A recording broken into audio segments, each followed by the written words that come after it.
Mohon izin Bapak Ibu. Assalamualaikum warahmatullahi wabarakatuh.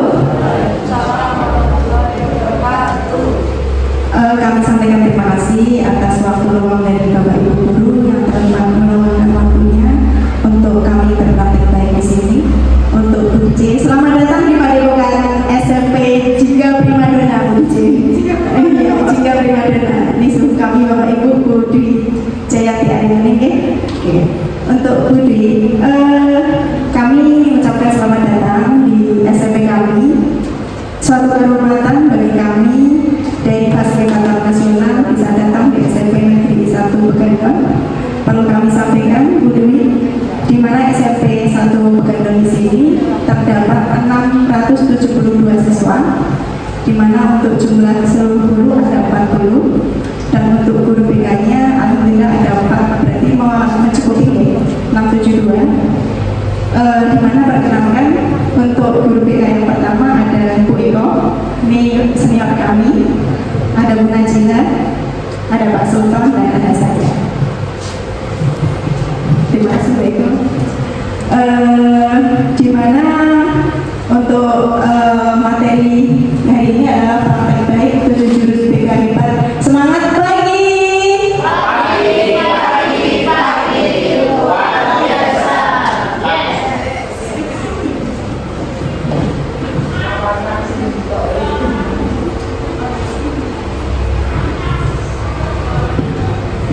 Tujuh jurus BK hebat Bapak Ibu, di mana kita masuk ke dasar pelaksanaan dari kegiatan 7 jurus BK hebat ini, di mana kegiatan pelatihan pengembangan kompetensi guru bimbingan dan konseling yang nantinya akan menjadi fasilitator TMA.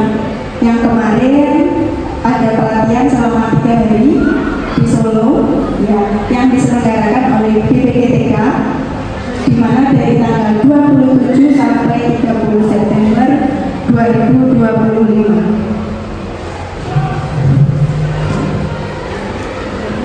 Oke, latar belakang dari kegiatan tersebut di mana merupakan pelatihan yang nantinya akan diberikan kepada guru kelas, guru mata pelajaran yang notabene tadi sudah disampaikan bahwa ada guru wali, di mana guru wali itu harus tahu perkembangan anak didiknya, baik perkembangan akademik maupun non akademik.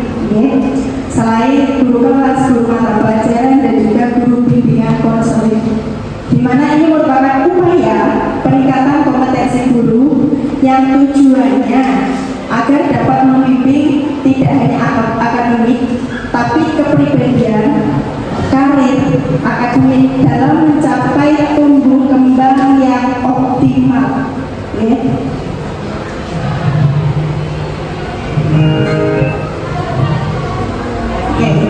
Sebelum mengarah pada jingle, dimohon untuk Bapak Ibu guru kita melakukan jingle bersama nih. Agak merepotkan, tapi ini kita biar fresh dulu nih. Monggo untuk Bapak Ibu guru bisa tengajem kita melakukan jingle jurus BK hebat. Untuk Bu Najila, monggo Bu Najila.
situasi. Tujuh jurus TK hebat bersama murid melangkah tepat. Tujuh jurus TK hebat, tujuh jurus yang akan ku ingat.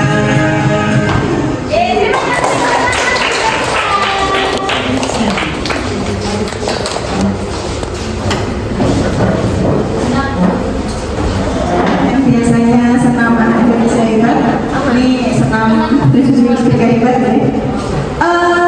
Terima kasih untuk Bapak Ibu guru, silakan bisa duduk di tempat duduknya masing-masing. Oke, happy ya Bapak Ibu ya? Agak rileks gitu. Makanya kalau untuk SDG-nya saya serahkan ke Pak Sultan. Oke. Dimana tadi ada 7 jurus BK hebat, dimana poinnya di sini yang pertama, murid mandiri dan kuat. Kita berharap nanti murid kita bisa mandiri, setelah lulus akan mandiri. Tidak hanya setelah lulus, tapi saat ini dia bisa mandiri. Oke, selain murid mandiri, tumbuh di lingkungan sehat ya bersama guru yang hebat. Kita semua hebat ya Bapak Ibu. Oke, kita semua hebat, dimana kita bisa mendidik anak didik kita secara baik, penuh cinta, bersahabat, ya dan mendidik dengan tulus. Dimana di sini ada 7 jurus guru hebat. Yang pertama tadi kenali potensi. Ada ya di sana ya. Kenali potensi, kelola emosi, tumbuhkan resiliensi, jaga konsistensi, jalin koneksi, membangun kolaborasi, dan yang terakhir menata situasi yang harapannya nanti sekolah kita aman, nyaman, dan juga menggembirakan. Jadi anak-anak betah di sekolah. Oke.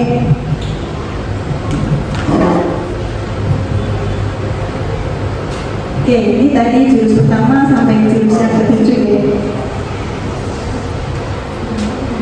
Mengapa 7 jurus TK hebat Bapak Ibu? Ya, kenapa harus 7 jurus TK hebat? Guru diharapkan mampu menjuruskan. Yang namanya jurus berarti kita mampu mengarahkan. Ya, selain mengarahkan, kita mampu mendorong murid kita agar bisa mengembangkan kepribadian dan potensi yang dimiliki. Dimana anak kita, apalagi untuk yang kelas 7, ketika ditanya bakatnya apa, dia belum tahu. Cita-citanya apa, dia masih bingung. Ya, untuk gaya belajarnya apa, mereka masih bingung juga. Ya, dimana kita harus bisa mengarahkan berkaitan dengan potensi yang ada pada anak tersebut. Oke. Jurus, biasanya kita kan notabene yang namanya jurus itu ada pada dunia persilatan nih. Makanya tadi bisa dikatakan pendekar. Dimana untuk dunia persilatan di sini, kenapa dunia persilatan?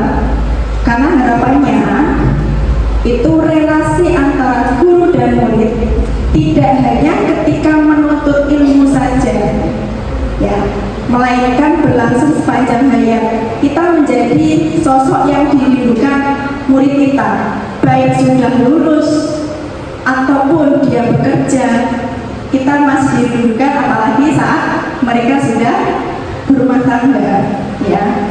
Jadi kita menjadi orang yang dirindukan yang berlangsung sepanjang hayat. Oke, selain menjadi guru pembimbing, guru tidak hanya menjadi motivator, tapi menjadi inspirator dan mentor untuk menghebatkan potensi muridnya. Dimana kalau motivator itu kan hanya berlangsung pada saat itu saja, dorongan pada saat itu saja. Tapi kalau inspirator, kita menjadi inspirasi sepanjang sampai dia dewasa. Oh, Bu Pariyati itu adalah guru saya yang paling saya sayangi.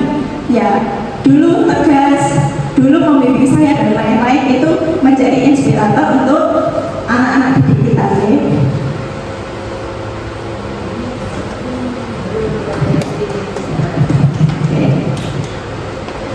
Dimana tujuan dari 7 jurus PKHP di sini? Yang pertama, membangun ekosistem sekolah yang kolaboratif, empatik, dan berpihak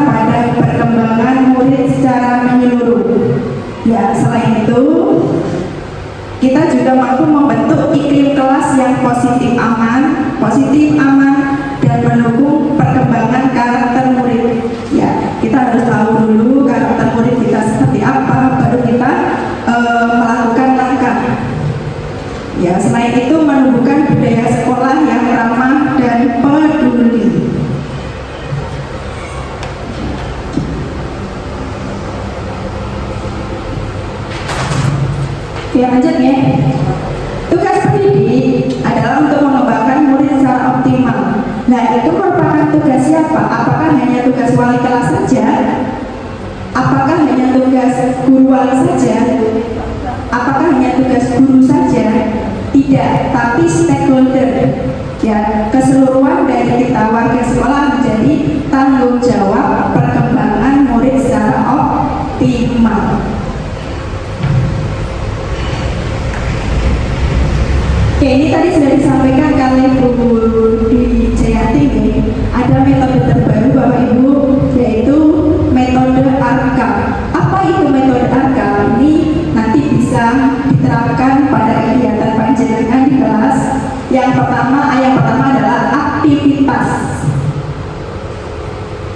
Aktivitas, guru memberikan tugas atau aktivitas melalui game. Kita memulai game terlebih dahulu, ya, memberikan video terlebih dahulu, melakukan pengamatan, diskusi awal, studi kasus, atau memberikan simulasi. Itu kita memberikan aktivitas. Selanjutnya, kegiatan selanjutnya yaitu refleksi. Ya, setelah kita memberikan tugas, memberikan video atau diskusi, kita diharapkan bisa merefleksikan pengalaman yang sudah diperoleh oleh anak didik kita sebelumnya. Ya, setelah refleksi terbangun baru konseptualisasi. Di mana untuk konseptualisasi di sini adalah memasukkan bagian konsep, data, tips atau materi dari inti pelajaran. Dan yang terakhir ada aplikasi. Menggunakan konsep untuk dicoba penerapannya secara nyata pada kehidupan atau aktivitas sehari-hari. Aktivitas dulu, baru refleksi, setelah itu konseptualisasi, dan yang terakhir adalah aplikasi. Biasanya kita kan refleksinya di akhir nih. Nah, ini refleksinya ada di urutan nomor 2, aktivitas dulu, baru refleksi. Ya, jadi pemberian kegiatan dulu terus direfleksikan, setelah itu dikasih materi, baru penerapannya.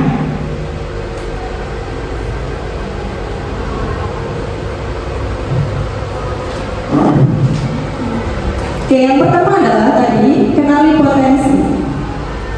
Di mana untuk kenali potensi di sini adalah membantu murid mengeksplorasi dan memahami kekuatan diri, minat, bakat, gaya belajar, dan kecerdasan majemuk.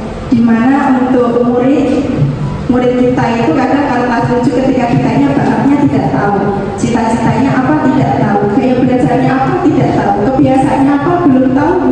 Nah, kita harus menggali yang lebih dalam. Ya, dimana kita harus tahu potensi apa yang dia miliki, ya, bakat apa yang dia miliki. Apalagi yang namanya bakat, itu kan ada bakat yang terlihat dan ada bakat yang tidak terlihat. Dimana kalau bakat yang terlihat, seperti apa itu? Ketika dia menggambar, oh gambarnya bagus, oh berarti untuk bakatnya dia menggambar, visualnya dia bagus berarti.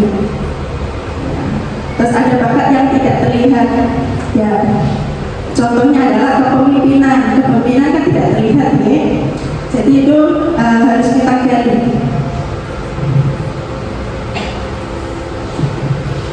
Oke, lanjut adalah kelola emosi. Ya. Ini ada kertas kosong nih Bapak Ibu. Ini apa sih untuk kertas kosong ini Bu? Dimana ini diibaratkan sebagai hati kita. Setiap orang punya emosi tidak Bapak Ibu? Pernah jengkel kan? Pernah marah kan? Tidak hanya kita, murid kita juga sama. Ya, ini ibarat kertas kosong. Ini yang dikata ketika mungkin respon orang lain negatif. Misalkan ini saya, Bu Kolisna orangnya jelek, Bu Kolisna orangnya cerewet. Jika ini respon saya adalah negatif, ini akan menjadi sakit kan? Iya kan? Ya, ini akan menjadi kusut. Ya, Bu Kolisna gendut. Terus saya jengkel. Ini langsung kusut. Jika respon saya positif, ini akan baik-baik saja. Oh Bu Kolisna, Bu Komi kok senang banget, engel nih, galak nih, terus respon saya negatif, oh udah capek kita nih. Itu nanti yang sakit siapa? Kita sendiri kan? Ya, jadi segala sesuatu tergantung output yang kita keluarkan. Peristiwa apapun tergantung respon. Ya, orang lain berkata negatif tentang kita. Jika respon kita positif, outputnya akan positif. Jika respon orang lain negatif, apapun lah negatif, terus respon kita negatif, outputnya akan negatif. Berarti tergantung respon kita sendiri. Ya, dimana untuk kelola emosi di sini, yaitu membekali murid dengan kemampuan untuk mengenali, memahami, dan merespon emosi mereka sendiri dan merespon emosi orang lain. Oke, ada istilah kemarin ya Bu Cici, berkaitan dengan emosi ya. Ada dinosaurus, ada bunglon ya. Kalau ibarat orang yang emosinya tinggi itu diibaratkan dinosaurus. Dinosaurus ketika marah mengaum kan Bapak Ibu ya. Dinosaurus satu mengaum, terus respon yang satu sama-sama dinosaurus. Dua bentuk mengaum enggak? Kan seperti itu. Jika ada yang marah, berarti respon kita menjadi bunglon. Ya artinya emosi kita dikontrol menjadi yang lebih apa ya? Intinya emosi kita dikontrol dengan kita caranya untuk bisa memasukkan jari di sini. Ya, ketika ngamuk atau jengkel, langsung jarinya dimasukkan di jeda. Perlu waktu dulu ya. Ya, ketika ada peristiwa apapun, ya di jeda baru kita memberikan respon. Entah dengan anak atau dengan siapapun, silakan dijeda dulu baru responnya setelah penjedaan tersebut.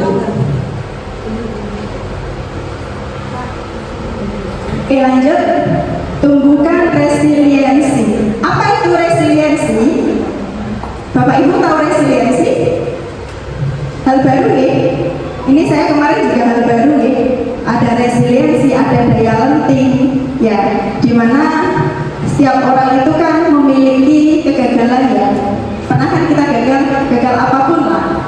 Ya, dari kegagalan tersebut kita harus bangkit. Ya, ini juga berlaku untuk anak didik kita. Ya, dimana untuk Gen Z, ya, Gen Z saat ini, Gen Z ya, Gen Z saat ini kan bisa dikatakan generasi strawberry nih. Apa itu generasi strawberry? Tahu generasi strawberry nih? Strawberry itu apa Bapak Ibu? Kelihatannya apa? Manis. Ya manis, kelihatannya manis. Kecap. Kelihatannya itu kan keras, ya. Kayak apa kan? Oh bentuknya seperti itu. Tapi ketika kena apa? Lembek kan? Ya. Kesenggol apapun langsung lembek. Nah itu adalah generasi saat ini yang mudah sekali untuk patah hati. Dibilangin sama gurunya apa, dia langsung nesu kamu. Ya. Terus ada pembulian, ya, ada pembulian karena kemarin ada peristiwa itu ya Bu Cici, yang disampaikan itu ya. Ada peristiwa anak tersebut dibully karena tidak punya ayah. Ya, dia tidak bisa menghadapi kenyataan karena selalu dikoyoi, akhirnya dia bunuh diri. Ini kan yang tidak kita inginkan ya Bapak Ibu ya. Terus ada lagi yang berkaitan dengan patah hati. Ya. Patah hati sedikit aja langsung minum baygon. Ini Pak bunuh diri. Itu generasi sekarang yang mudah sekali tersinggung, mudah sekali patah hati. Kelihatannya keras tapi lembek. Setiap orang pernah gagal, tapi bagaimana caranya kita harus bangkit. Ini adalah garis merah di sini ya. Kita harus bisa bangkit. Dimana kemampuan murid untuk bangkit kembali dan bahkan bisa tumbuh lebih kuat setelah menghadapi kesulitan, kegagalan ataupun tekanan. Dengan tujuan dimana kita membentuk murid agar memiliki mental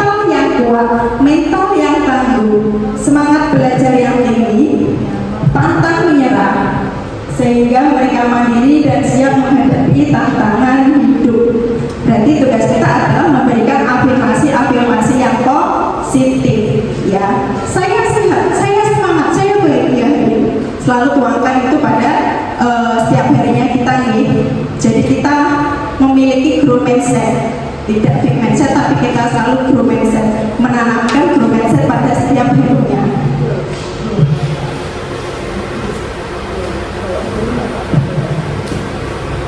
Oke, lanjut. Jaga konsistensi. Di mana di sini untuk jaga konsistensi menekankan pentingnya pembentukan kebiasaan positif atau bisa dikatakan habit building. Ya, cara berulang berkelanjutan dalam kehidupan murid tersebut. Ya, di mana setiap orang itu kalau dipaksa antara paksaan dan sadar lebih enak mana Bapak Ibu? Sadar atau dipaksa? Misalkan anak yang sering membuang sampah, ya ketika dimarahi, nah kok buang sampah sembarangan? Ayo buang nih ke tempat sampah. Pada saat itu bagaimana? Dia melakukan juga kan? Tapi tidak ada kesadaran. Nah, di mana di sini kita harus memiliki habit, di mana nantinya anak tersebut biar sadar akan pentingnya kebersihan. Ya. Selain kebersihan ada rokok juga nih. Ketika anak merokok, ya kita memarahinya. Tapi kalau dia tidak sadar, apa ada perubahan? Tidak ada perubahan. Makanya di sini tuntutan untuk bisa sadar dari dalam diri anak tersebut, biar dia ada perubahan dari mereka sendiri, bukan dari orang lain. Oke, selain menekankan pentingnya habit, ada memastikan bahwa pengembangan karakter dan potensi murid berjalan secara berkelanjutan. Yang namanya sadar nanti harapannya akan terjadi terus menerus, konsisten. Sikap yang konsisten tersebut berdampak signifikan pada prestasi akademik ataupun non akademik, ya, pembentukan karakter secara menyeluruh. Oke, selanjutnya adalah jalin koneksi. Apa itu koneksi? Koneksi apa Bapak Ibu? Pernah kita komunikasi? Pernah kita komunikasi? Oke, kita komunikasi ya. Coba jumlahnya ada ini. Berpasang-pasangan boleh Bapak Ibu untuk komunikasi. Kita latihan komunikasi. Ya, coba Bu Eko, Bu Devi, Pak Fatan, Bu Lisna, Bu Widya sama Bu Asih apa ya? Oke, kita praktek komunikasi dulu. Coba yang pertama adalah tugasnya, silakan antara komunikan dan komunikator saling komunikasi. Komunikator menginformasikan kepada komunikan, tapi komunikan baik-baik saja, dia tidak merespon apa-apa, bahkan dia pegang HP atau melakukan kegiatan lain. Coba kita praktekkan ya. Bu Eko bisa sama Bu Dewi. Bu Dewi ketika Bu Eko bercerita, Bu Dewi diam saja, tidak merespon, dicuek ya. Coba ya Bu Lina sama Pak Fatan bercerita apapun terserah.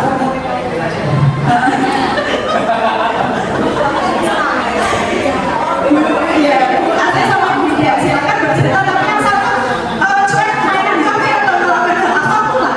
Ya, stay tune di sini, stay tune. Ya, stay tune. Oke. Tidak ada respon sama yang satunya. Oke, itu pertama ya. Sudah, terima kasih. Yang kedua, silakan berkomunikasi.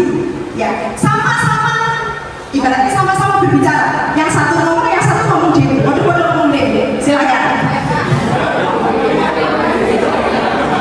Ini apa jadi Bapak Ibu? Satu ngomong, yang satu ngomong.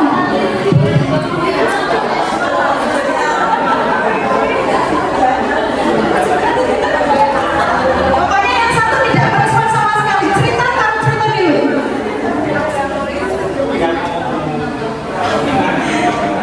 Oke, terima kasih. Ya. Terus terakhir, yang satu bercerita, komunikator bercerita sama komunikan, tapi komunikan mendengarkan aktif. Yuk coba ya.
Ketika anak punya masalah, itu sebenarnya memang dia mau mengungkapkan apa yang ada di hatinya karena dia butuh tempat untuk mencurahkan. Ya, dimana tugas kita semua tidak hanya guru BK, tapi kita semua yang nantinya menjadi guru wali, kita harus mau mendengarkan apa yang dirasakan oleh anak didik kita. Ya, dimana di sini harusnya ketika anak punya masalah, kita baru koreksi dulu, baru koreksi. Ingat ya Bapak Ibu, lakukan koreksi terlebih dahulu, lakukan komunikasi terlebih dahulu. Apa masalahmu? Kenapa kamu kok terlambat? Ya, lakukan komunikasi terlebih dahulu. Orang tiba-tiba langsung nangkep, bocah kok terlambat terus, bocah kok ngomong terus, bocah kok nakal terus, bocah kok ini terus. Tidak, jangan. Ya, karena mereka juga butuh didengarkan. Jadi harusnya kita bangun koneksi terlebih dahulu, baru kita bangun koreksi. Koneksi baru koreksi. Ya. Oke. Ini yang kemarin saya terapkan ya. Implementasi jurus yang pertama adalah kenali potensi. Mengapa memilih jurusan untuk kenali potensi? Di mana masa remaja awal adalah masa pencarian identitas yang mereka tidak tahu bakat minatnya, tidak tahu kecerdasan majemuknya, tidak tahu karirnya nantinya perencanaannya seperti apa. Ya, dia masih mencari identitas mereka sendiri. Di mana di sini membantu murid untuk lebih mengenali diri. Ya, murid biar tahu kelebihan dan kekurangan dia. Ya, mendorong kemandirian belajar dan motivasi internal. Yang terakhir, membantu mengarahkan masa depan, menumbuhkan kepercayaan diri positif yang merupakan fondasi penting untuk perkembangan akademik dan non-akademik. Oke, ini yang sudah saya lakukan di kelas 8E di Jumat yang lalu ya, 10 Oktober jam 9.20 sampai 10 waktu Indonesia Barat. Di mana di sini saya melakukan kegiatan dengan metode ARKA. Yang pertama adalah aktivitas. Murid-murid mengerjakan asesmen tes gaya belajar lewat link, yaitu kita memberikan link Aku Pintar. Ya, mereka mengisi tes gaya belajar, tes kecerdasan majemuk, tes kepribadian. Di mana untuk tes gaya belajarnya mereka muncul, ada yang memiliki gaya belajar visual, ada yang memiliki gaya belajar audio, ada yang memiliki gaya belajar kinestetik. Selanjutnya refleksi. Setelah murid mengetahui gaya belajarnya, murid diberikan pertanyaan umpan balik tentang hasil tes tersebut dengan kebiasaan belajar yang dimiliki. Dari hal tersebut, murid akan tahu strategi apa yang harus mereka lakukan sesuai dengan gaya belajar mereka. Selanjutnya, selain refleksi, ada konseptual. Saya akan menyajikan materi tentang gaya belajar, ya, strategi gaya belajar. Itu saya sajikan kepada anak didik kemarin di kelas 8B. Setelah itu aplikasikan. Murid menuliskan rencana penerapan gaya belajar dalam keseharian mereka yang diimplementasikan pada kegiatan ekstrakurikuler dan perencanaan profesi masa depan. Oke. Ini dokumentasi kemarin ya Bapak Ibu. Aktivitas mereka mengisi link, refleksi dia merefleksikan dari gaya belajarnya. Konseptual, saya mengisi tentang materi gaya belajar. Selanjutnya pengaplikasian.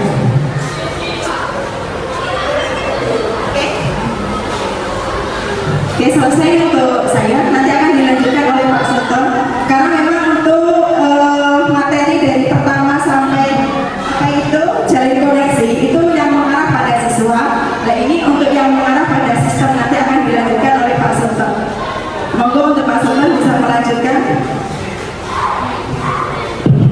Terima kasih, mohon izin suhu. Assalamualaikum warahmatullahi wabarakatuh. Bapak Ibu, supaya saya tidak tegang, saya minta Bapak Ibu untuk menghilangkan ketegangan saya.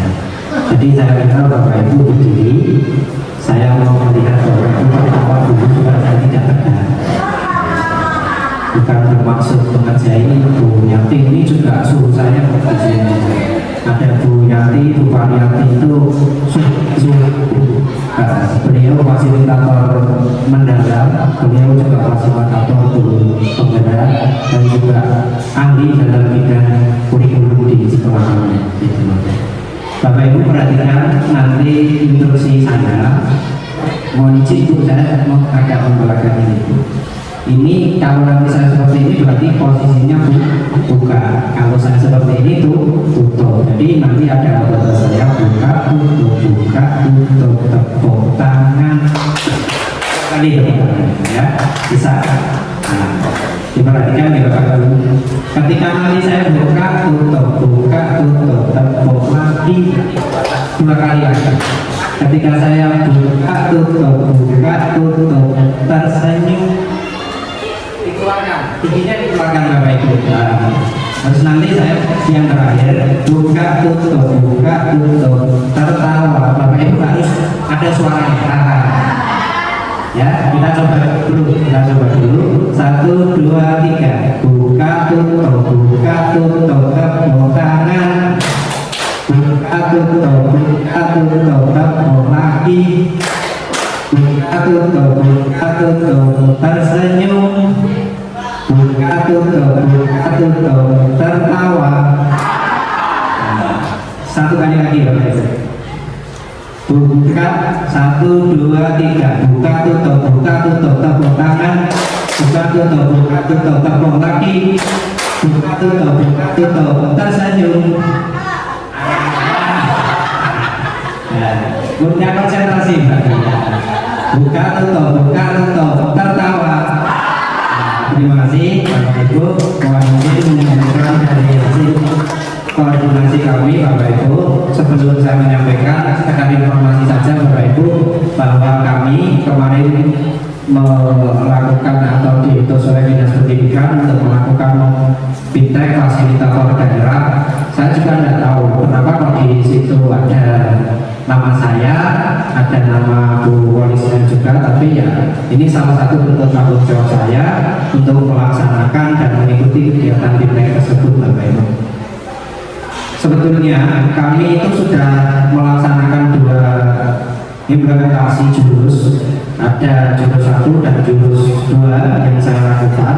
Akan tetapi karena di sekolah kita ada 2 calon fasilitator daerah, maka dalam praktek baiknya saya dan Bu Wolisnya hanya berbagi. Bu Wolisnya yang jurus 1, nanti saya mengulas yang jurus 2. Sebetulnya kalau fasilitator calonnya 1, saya menyampaikan dua-duanya, dan Bu Wolisnya mungkin juga menyampaikan dua-duanya. Karena saya dan Bu Wolisnya sudah biasa bekerja sama, nah ini alhamdulillah nanti kita hanya berbagi, Bu Wolisnya 1 jurus dan saya 1 jurus. Bapak Ibu, di jurus ke-6 ada bangun kolaborasi. Tentunya tidak perlu saya menyampaikan, sebetulnya ini sudah sering kita lakukan. Termasuk saya, kami juga setiap ada apa-apa kami tidak pernah meninggalkan kualitas, walaupun kadang dalam proses pencegahan ataupun penanganan ataupun pengembangan anak semuanya lebih sebelum ada batas mono, sebelum saya bintang itu belum. Kalau sekarang sudah istimewa menurut saya. Kolaborasinya sudah solid, baik, dan sesuai dengan SOP yang sudah ada di sekolah. Termasuk ketika ada keterlambatan anak yang harus menangani siapa, ada guru piket, ada guru yang ada di kelas, ada wali kelas, ada guru wali, dan juga ada artinya kolaborasi ini Bapak Ibu mengintegrasikan sumber daya dan keahlian dari berbagai pihak untuk memastikan setiap murid mendapat dukungan secara menyeluruh, secara komprehensif. Jadi tanpa kelas, tanpa bukti, tanpa kesiswaan kita bukan siapa-siapa. Artinya kita tidak bisa bekerja sendiri. Kita butuh mungkin apa suara ini. Jadi kita tidak bisa berjalan sendiri, Bapak Ibu.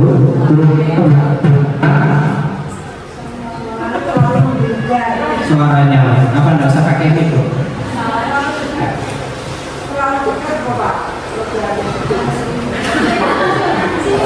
Dalam aspek akademik, sosial, emosional maupun menciptakan sistem hubungan terintegrasi. Saya di sini suaranya bagus. Yang berikutnya Bapak Ibu perlu saya menyampaikan secara mendalam. Yang jurus terakhir, nah ini sudah mulai dibagi di sekolah kami, sudah mulai menata situasi untuk menciptakan lingkungan belajar yang aman, nyaman, dan membimbing bagi seluruh sekolah.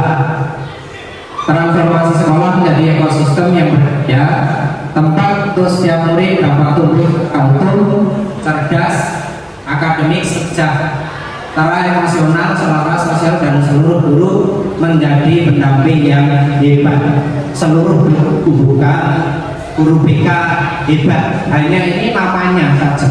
Jurusnya 7 jurus BK hebat.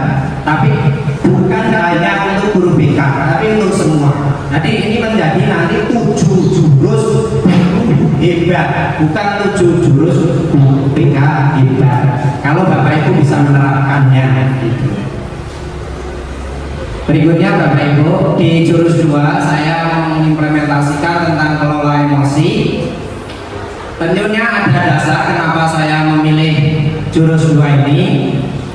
Pelaksanaan saya laksanakan hari Senin tanggal 20 Oktober 2025. Mohon koreksi bila mana tanggal itu ternyata belum dilaporkan atau belum dilakukan atau belum kita lewati. Berarti nanti saya kelihatan sekali lingkarannya. Tapi sekarang tanggal 30 ini tanggal 20 memang benar sudah saya lakukan.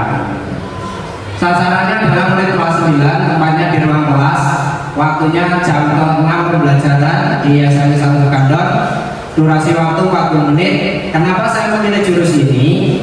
Karena berdasarkan dari hasil angket kebutuhan murid. Jadi sistem kerja kami BK yang sudah Bapak Ibu ketahui tentunya, kami di awal tahun pembelajaran itu memberikan angket kebutuhan peserta didik. Karena BK itu ilmunya tidak stop, ilmunya tidak pasti, bukunya tidak ada. Masuk harus memberikan apa dari buku mana, itu tidak ada bukunya. Tapi kami berkreasi sendiri dengan asesmen yang kami berikan, namanya AKPD. Kalau sekarang mungkin istilahnya AKM, asesmen kebutuhan murid, yaitu meliputi pribadi, sosial, dan belajar anak. Nah, tentunya dari hasil asesmen yang saya bagikan di anak-anak itu muncul ada permasalahan tentang pengelolaan emosi dan stres. Padahal guru BK-nya juga kadang emosian, kadang juga mengarah stres. Tapi untuk saya punya rekan-rekan yang luar biasa yang bisa mengelola stres saya.